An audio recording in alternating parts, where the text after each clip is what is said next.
নমস্কার বন্ধুরা, আমি মিনতি। আজকেও একটা তোমাদের নতুন ব্লগে সবাইকে স্বাগত।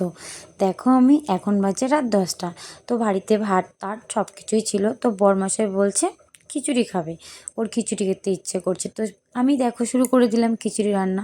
তো আমি খিচুড়িটা রান্না করব সবজি দিয়ে। ও দেখো, আমি বাঁধাকপি, একটু আলু সব কিছু রেডি করে নিয়েছি। আর এদিকে এতটুকু চাল, অল্প চাল দিয়ে আমি খিচুড়ি বানাবো, খালি ওর জন্য, ওর খেতে ইচ্ছে করেছে তাই। আর আমাদের ঘরে পুরি, ভাত, সবজি সব কিছুই আছে, ও রাতে খাবে না। তারপর ডাল ভাজা হয়ে গেছে, কড়াইতে আমি তেল দিয়ে দিয়েছি। এদিকে দেখো আমি আদাটা থেতো করে নিলাম। আর বলো তো, কি বড়মশাই বায়না করেছে, করে দেবো না? কেমন লাগে সারাদিন খেটে খুটে আমাদের জন্য কাজ করে নিয়ে আসে, আর ও চাইছে। আর কি করব, তো বানিয়ে দিচ্ছি।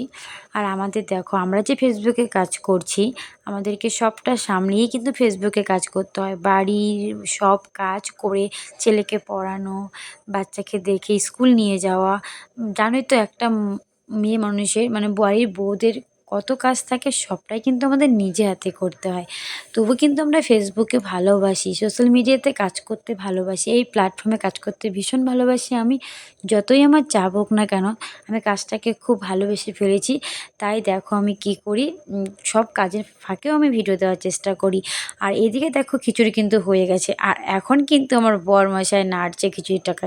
এতক্ষণ আমি করলাম। আর লাস্ট মোমেন্টেও আজকের ভিডিওটা তোমরা কিন্তু অবশ্যই জানাবে কেমন হয়েছে। তারপর দেখো খিচুড়ি আমি দিয়ে দিয়েছি। তো সবাইকে টাটা।